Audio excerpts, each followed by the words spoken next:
Hello, everybody in Facebook land and YouTube land. This is R. Alan Seiler. I am the owner and publisher with CosmicPress.com, and I'm very excited to have a very special interview tonight with the author of The Mad King, Rebekah Mabry. This is her first novel. I'm so excited for people to get this book and start reading it. It's a wonderful story. So let's say hello to Rebekah Mabry. Hey Yay! everyone. Hello, how are you? Good. Thanks for having me. Oh my gosh, of course. Well, thanks for writing an amazing book. Absolutely. Okay, so let's just start out by saying that's the book we're talking about, The Mad King. So Love I the want cover. to. I mean, it's amazing. So Yeah. tell me a little bit about um, where this idea came from. Like, what was your starting point for thinking, you know what, medieval Portugal, that's a place to be, and where the story started to unfold for you? So actually, my decision to place it in medieval Portugal didn't come till after several drafts through the novel.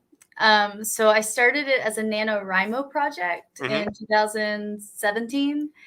And the first draft was just like the blandest European vague kind of setting because like I started with the ending, like I started with this idea of Oh, a king, yeah. That makes which, sense. yeah, and that's how like the story developed, and it's the only story I've written that started with an ending. Hmm. So because I just had this like random great idea about like, this masked king and why, right? Hmm. And Hmm. everything. So I kind of actually wrote the ending and then started the story. And was like I said, there was no real setting because I just was mostly caring about the characters and their relationships and just getting to that ending that I had come up with. And so after a couple of beta readers and just like racking my brain, like what kind of setting do I want? Do I want it to be a fantasy setting or do I want it to be a Hmm. historical setting? I kind of just chose Portugal because I feel like it's a European setting that is not seen as much as other European settings, like France and Britain. Hmm. So I just thought, well, let me do some research on Hmm. medieval Portugal first and see if it fits. And a lot of the research I started doing just really, I was like, oh my gosh, the story that I've picked out just kind of can fit into this medieval setting. So a few drafts went through as I was incorporating more historical prose and um, aspects to it. The setting became more developed, and Hmm. we have the Mad King. Very, very cool. Um, I want to say for anyone watching, if you drop a comment or question in the comment section below wherever you're seeing this, we will get to it. And so I want to get a little comment here from a very good friend of mine, Amy Elkovich, who owns an independent bookstore in Cocoa, Florida. Cool. Um, it's called Hello Again Books. It's a gorgeous little store, but she says hi and that they love NaNoWriMo. Yeah. So their store, they do a lot of projects with writers groups and stuff like that. How did you first get involved with NaNoWriMo, and was this the first NaNoWriMo project that you ever did? It's not the first one I did. It was just the first one that I hit the 50K mark Okay. in the time frame. So Yeah. for anyone who doesn't know what NaNoWriMo is, it's National Novel Writing Month, and it's a challenge to write a full-length novel of 50,000 words in 1 month.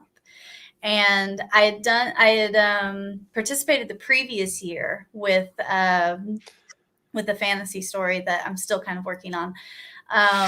And so the next year I participated in NaNoWriMo and I hit the 50K mark very quickly with this story because it Hmm. just was spilling out of me more than because I wasn't thinking about developing the setting and everything. But with NaNoWriMo, it was a very fun challenge to get through the story. And so I was very proud of it when it came out. And so this is very timely because NaNoWriMo takes place in November. Yes. And Yes. that is A like week 6 away. days away. Yes, Yeah. exactly. Yeah. So if anybody is interested in getting involved in NaNoWriMo, you should absolutely start.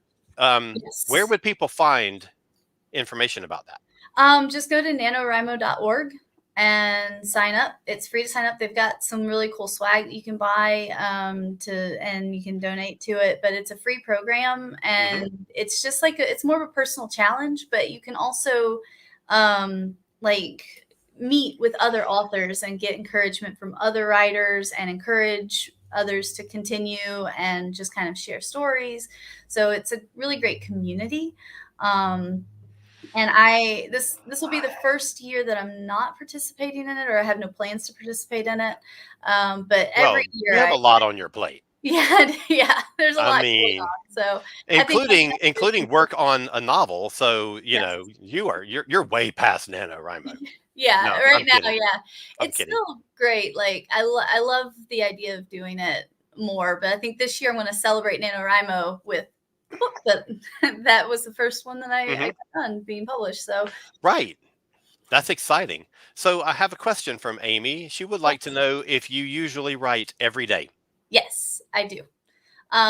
In some form or another, I write every day, and I try to focus on whatever my current project is. So even if my writing mostly just involves editing what Mm, I've already written, I edit by rewriting. So it's like I'll have what I wrote on one side of my screen, and then I'll have my new page up. So I'm like literally just retyping everything as I go. So, but yeah, hmm. I do that every day. Okay, so I want to kind of pause for just a second. A, to introduce your amazing sweet puppy, Loki, which is on the chair behind you. I flippin' love that puppy dog. Um, I've only met him once, but completely in love with him. And then, secondarily, I would like to go ahead and show the book trailer that we put Yeah. together for this thing, so Yeah. people can get sort of a sense of what this is about. And then we'll talk about that once we finish it. Okay. So let's put this up. It's about 40 seconds. So uh, here we go. Roll.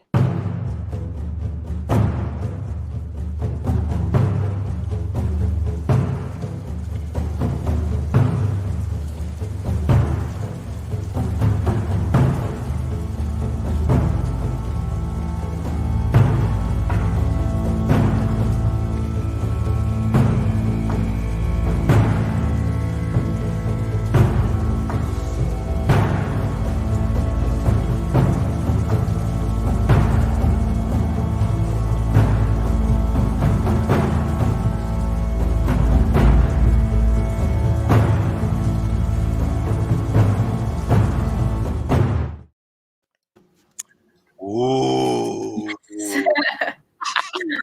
Okay. So this whole story started with the ending. You Yes. had the idea of a masked king and sort of how the story is going to end. So then you backed up and told the rest of the story leading up to that point. So I'm curious to know how how your world became populated. Like, where did the ideas for some of these other characters? And tell us a little bit about some of the main characters in this story and how they came about. Okay. Well, of course, like the main character is Jonatas, the prince, and Well, I'm so so glad you said that because I've been pronouncing it incorrectly this entire time.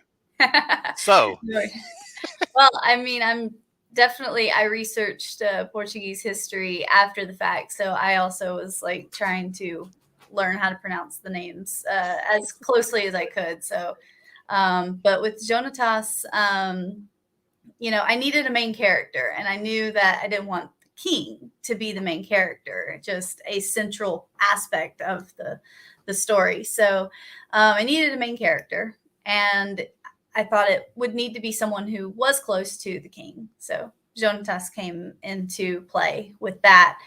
And because of the setting and the way I had the story going, he needed to be kind of secluded. But in order to introduce more characters, there needed to be some way of him connecting outside of the castle. And so, I add in the little thing that he enjoys sneaking out of the castle, or his best friend Carmo enjoys sneaking into the castle.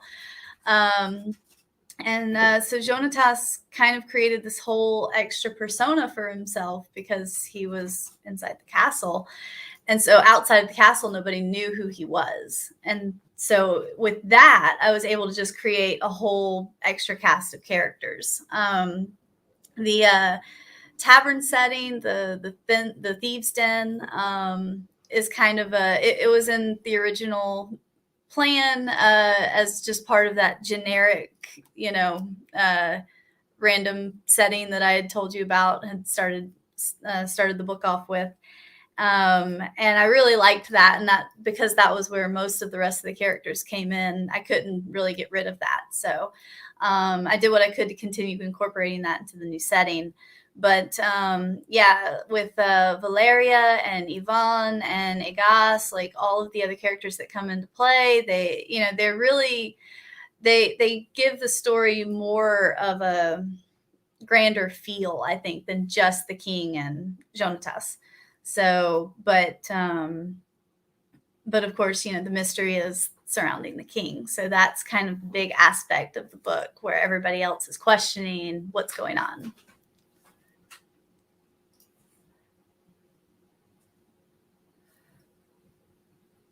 Sorry about that. I'm a professional. Okay, so I kind of feel like the characters that we meet outside the castle, yeah, really ground this story in kind of a reality. Like, you can relate to these people. From what I know of you, you have never been to Portugal. no, But I feel like you really get a strong sense of place from reading the narrative. So I'm wondering how much research you did into like not just the history and the culture, but the area. So yeah, most of it takes place in the city of Coimbra, which was during the 12th century the capital of the Kingdom of Portugal before it expanded. And so I was researching the history of Coimbra. And so because the Mad King doesn't take place in any particular timeline, like even the king and the prince are fictional characters. Mhm. I really loved the history of Coimbra and its roots in Roman culture and history, and then also as it spread and became a center of education. One of the oldest universities in Portugal is located still in Coimbra or near it. And so that just, I wanted that to continue to be the center of the story. And I just kind of fell in love with the history of that location. So I did as much research as I could, like finding out historic places that were there, and kind of trying to fit them into the geography of the book. How did you land on Coimbra? Like, what was it that attracted you to that spot as far as a setting for this book? I kind of vaguely knew what period I wanted to write in. Yeah. And so by vaguely, I mean I had a range between the 10th century and the 15th century. And Oh, okay. Well, that's like a good 500 years difference. I mean, that's kind of like air conditioner repairman, like, target for your coming to your house. Right. But that's how his historical research works, though, Right. too. I have a master's in history, and specifically medieval history. So it's like when you start research, you usually start with something very generic, and you just, through reading and research and clicking links and finding articles, you start to narrow it down. Right. And it's really just kind of how the process went with that. I knew, like I said, a vague time period that I wanted to look at. So I was researching the kings and queens of that period and the capital of that period, and just everything kind of mixing into the story. And so that's just how I kind of went down the research rabbit hole, is, how we call it. And that's where I landed, and it would just fit so well. The city had an upper city and lower city Mm-hmm. districts and everything. Like it had everything that I was already looking for, Yeah. um, without having to stretch too far outside of historical context. Right. Right. Well, on that note, I want to say, like, okay, so you approached me about, hey, I've got this novel. It's a teen historical, and would you consider publishing it? And I thought, sure. Knowing you the way that I do, and knowing that you're a good writer, I kind of like agreed, on premise, like not even having seen the manuscript. But I was like, okay, but let me read it. Yeah. I read it and I just adored it. I mean, I absolutely love the story. Um, by the end of the novel, I was so invested in the characters, like they were all real people. And Yeah. I know that your intention was that this was a standalone novel, but at the end of the story, I was like, what happens? Where do these people go after the story ends? So, I you have ideas about another one. Yes. So, Yes. um, I'm very glad about that because, Yeah. you know, because So I I did. freaking love this story. I'm glad. Like I really, the story is near and dear to my heart for it not being. I typically write fantasy, and so even though I research history and love history, I typically write fantasy. Um, and I mean, the story is near and dear to my heart because I just like it. It was just really weird. This just epiphany of I have this. I have a mad king, and then Right. it happens, right? And so And I then, was really proud of it. hmm Um, and I mean, I'm really glad that everybody seems to genuinely love the story. It's hmm uh, something that I never thought was too complex, but at the same time, it was like perfectly complex for what needed to be said. right. Um, Agreed. Agreed. yeah. But the thing is, it's the characters. I feel like your characters are so well written Mhm. that you really get to know who they are as people and you connect with them. And I think that's an amazing talent. Thank you. Yeah, thank you. I mean, each character. I think with this one especially, each character really did develop fully on its own. Yeah. In such a way that I did start thinking about what does this character need and want, and what does this character deserve, and everything. And so each Right. character really, had the book been longer, the characters would have even had like maybe their own points of views at some point throughout the book. But I hmm did want to keep hmm it to a simpler point of view and mostly be just from the prince's point of view. Right. But, Um, yeah. right. Exactly. So I have in my hand. It's a preview copy, but it's the hardcover, which you haven't actually seen I with your haven't. own eyeballs. No, I have I have the paperback arc. Right. But So but look at this flipping ooh, hardcover. It's so nice. I mean, so it really cool. turned out really nicely. So I've got another video that I want to show, and I've got some questions that this is going to lead up to. But this is the first time that you saw a copy of your book. So Yeah. I think this video is about 55 seconds long, so it's not terribly long. So uh, I just absolutely love your reaction to this. So let's roll this one, and we'll get another question after we finish.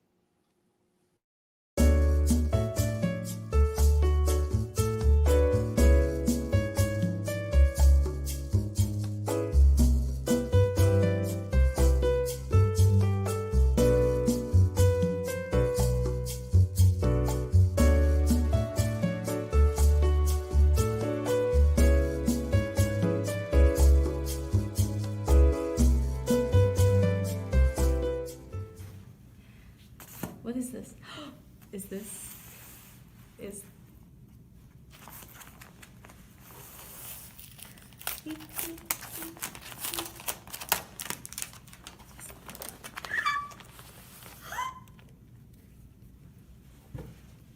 it looks so nice.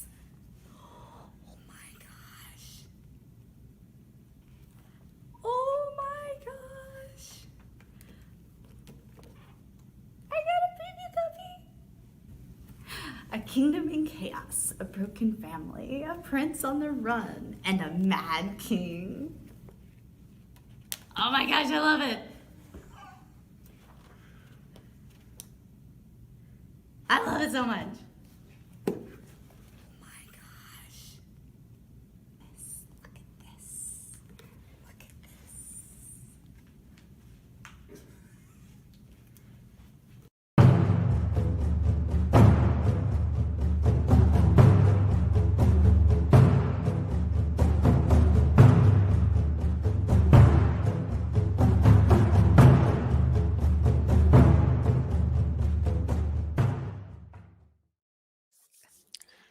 That was such an amazing reaction. I was so excited when I saw that. So so tell me, you started, writing these kind of things with NaNoWriMo, and you've been Yeah. working on this book plus a fantasy trilogy and all this other kind of stuff. What does it mean to you to see your work in print? It's it's so surreal. Like it's really really exciting, and I can't even explain it because yeah, I mean this is definitely something I've dreamt of since I was little. I've been writing stories since I could hold a pencil almost, and Yeah. like it's yeah, it's like it feels like it's really really really real. It's Well, it is. You have a physical yeah, copy in your hand. exactly. Like I got the physical copy and I was just like staring at it. I was like, Yeah. am I dreaming? Right. Who are before I ask this next question, I Yes. want to say I want to remind people, for people who are watching, if you have questions or comments for Rebekah, just post them in the comment section wherever you're watching, and we will get to them as quickly as we can. But I want to know, who are some of the authors that you love? Who are some of the authors that you grew up as, like, they were influence on you wanting to be a writer? Um, I can't remember my earliest influences. Just because I would read anything and everything I could get my hands on.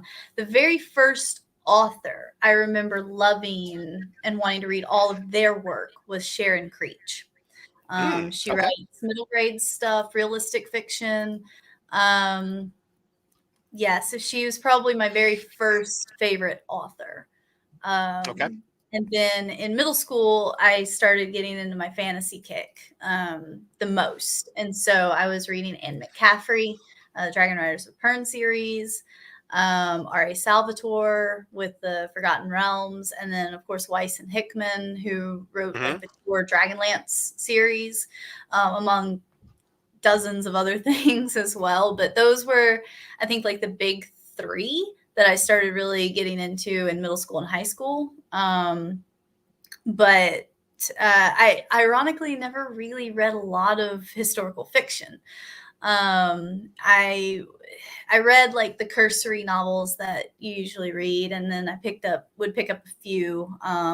Like Island of the Blue Dolphins was my very very first favorite book ever, and I probably read it 20 times between third and sixth grade or more than that.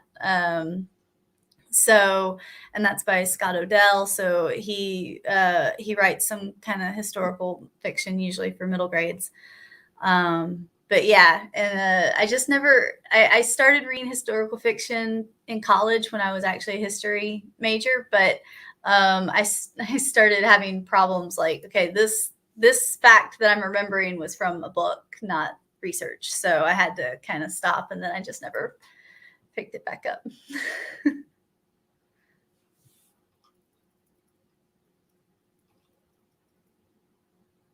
I can't hear you again. I'm a total professional. Why do I keep doing that? Why do I keep muting myself and then forgetting to unmute? I mean, we've only been in a pandemic for over a year. You would think that I would learn by now. I still spend like an hour trying to figure out, is my camera working? Oh my gosh. And it's not like this is the only, you know, live broadcast stuff that I do these things all the time, and Yeah, yeah, still, you've got, like, how many podcasts and all kinds of other things right, to do. right, Yeah. right, crazy. Okay, so you mentioned a fantasy. Oh, like, first of all, I want to say that the Mad King reads like a fantasy. To me, it does. Mhm. And I kept waiting for magic stuff to happen or Yeah, dragons to show up or something, but it never does because it's a historical. But yeah, to me, it reads very much like a fantasy novel. So, I from that aspect, I really enjoyed it. yeah, So, do you consider yourself a fantasy writer first? yeah. Yeah. That's pretty much that's pretty much all I write. So Mad King is kind of an outlier for me, as far as that. But like I said, I had started it off not really knowing did I want to make it a fantasy story. So I didn't really have fantasy elements to Mm, begin with, but yeah. I wrote it the way I write my fantasy Hmm. because I still didn't know at the time like what kind of book it was going to be in the end. Right. So Well, that's yeah. I like the fact that you went with the historical angle rather than the fantasy angle because I feel like this story is something that people can easily connect to. And I think that Mhm. making it a historical makes it something that's relatable Mhm. in a way that maybe some fantasy novels aren't. Yeah. But I got that too, especially because like the main so for those of you who read the book, there's a historical note in the back that you read after you've finished the book yep. that but that will get you started on like if you enjoyed the story and you're kind of interested in Portuguese history, that kind of gets you started on the the stories and the historical research that I did that I absolutely loved. Hmm. So Um, we're going to wrap it up in just a few minutes, but I want to say if anybody has questions or comments, just post them in the comments section wherever you're watching, and we will address them very quickly. Um, so, you talked about a fantasy novel. Tell us what it is that you're working on next. So my big project is called Crimson Rain, and it's planned to be more of like a 4 book series at this point. And I have the entire thing mapped out, so I know exactly, from book 1 to book 4 what's going to happen, and at kind of at what point. But it's kind of historical or kind of historical fantasy because it is like Mad King based in Portugal. It is based in France. So the major city center is Lutece, which is the ancient capital of France, um, during Roman and Gaulish rule. So Lutece is ancient Paris. And that came about because one of my senior seminars in undergrad was essentially the history of Paris. And we started off from like, all the way to prehistory to modern day. So, and that could, that's part of the tie in too, I think, with Mad King and my writing style, because Crimson Rain is the same way. But it's historical fantasy with a Gallo Roman backdrop, lots of magic, lots of fighting, and some politics as well. It's a much longer story. I think Mad King ended up being between 80 and 90,000 words, if I remember correctly. Crimson Rain is approaching 200,000 for the first. 200,000. It's going to be like a really thick one. And that's just book 1. And So, that's right, exactly. Um, so, you like way before Mad King really kind of came into the picture for me. For those who don't know, Rebecca and I work together at a library here in Georgia, and you would like run scenes by me. You'd be like, "I've got this thing. How do I resolve this thing?" yeah. So Yeah.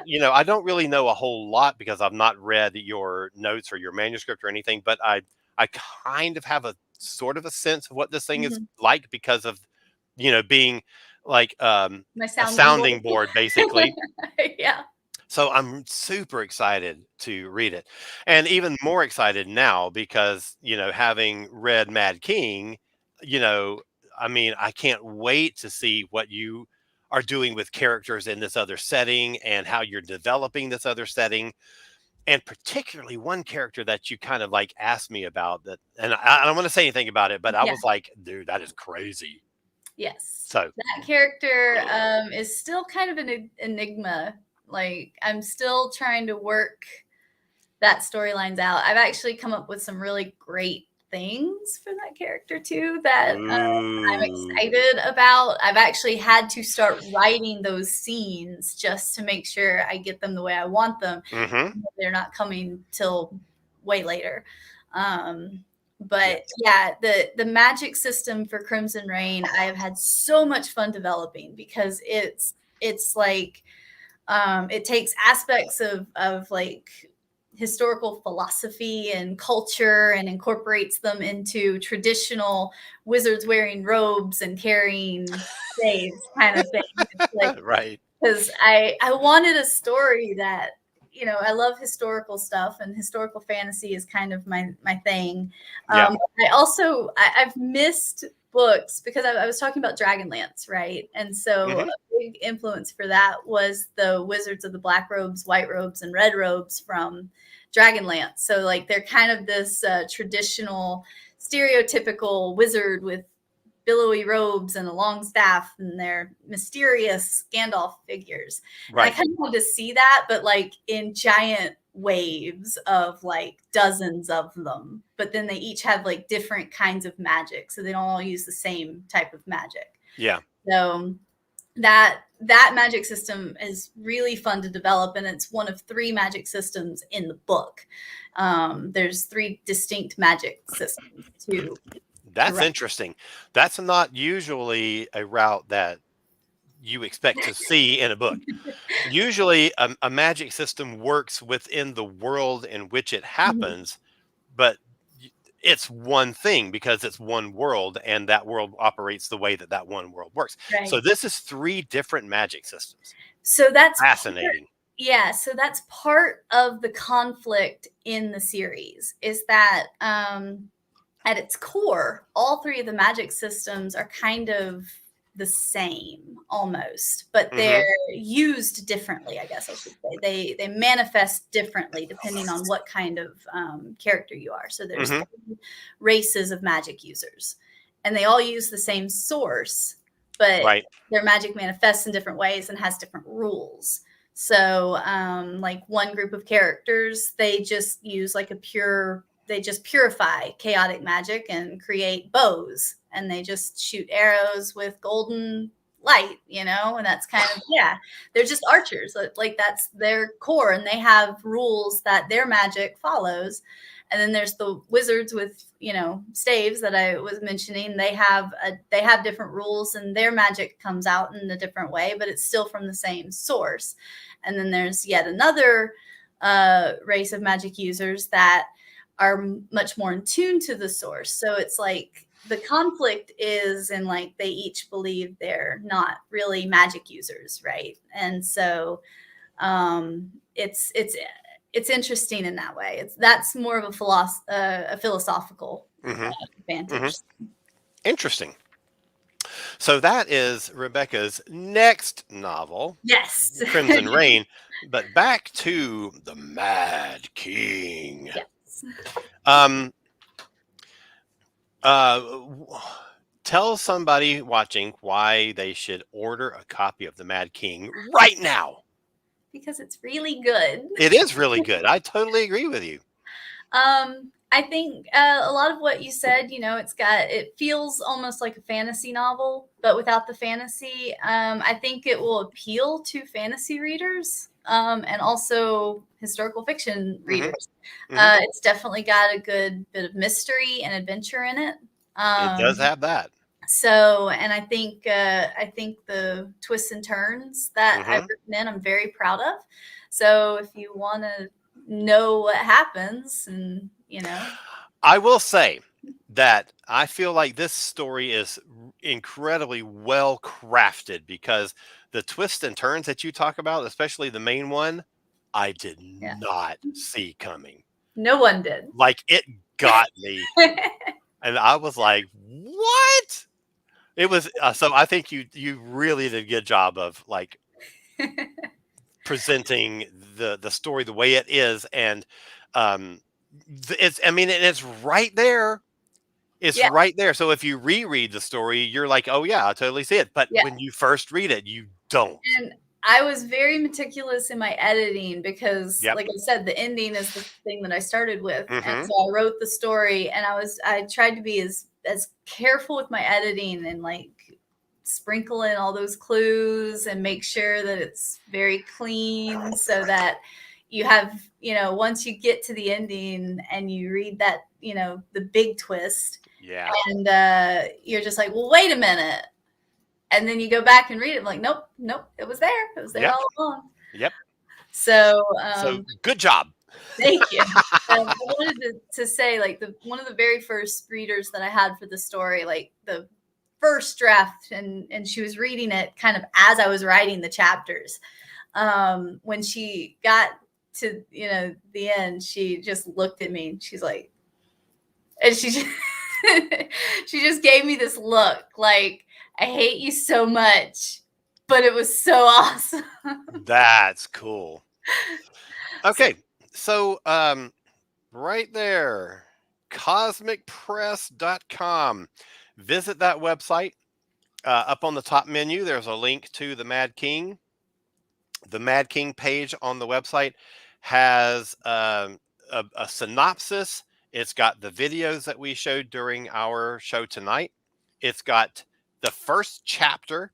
So if you're interested in knowing a little bit about this story and the characters, read that first chapter. And conveniently, it has a link to buy the book on Amazon. So everyone should do that. I mean, I think so. I think so. I've got copies on order. They should be here by the end of next week. So I've got a convention next weekend, Conjuration, which is a magic fantasy kind of convention here in Atlanta. And so I'm going to be debuting copies of this book. I'm so excited. But whatever doesn't sell at Conjuration, we can offer as like autographed copies on our website. Yeah. So, and then of course, and then we plan on setting up a like a book release party sometime in the near future, somewhere in Atlanta. So, be watching for news about that. Yes, I'm excited, and I can't wait to hear about what any bookstores that want to work with us. That'll be exciting. There you go. On the note of Conjuration, I will be attending Anime Weekend Atlanta this upcoming weekend. And I don't have any booths set up, but I will be there running some panels, and we'll have some information on how to get the book as well. Sweet. And what weekend is that? That is this upcoming weekend, Halloween weekend. Oh, dang it. That's not good because copies won't be arriving until next like next Friday. So like I ordered it as soon as they were available to order. I placed an order, and it takes a little time to print them and ship them and all that kind of stuff. So, but that's okay. That's okay. I'll still be there, and yeah. And you have your preview copy that you can display.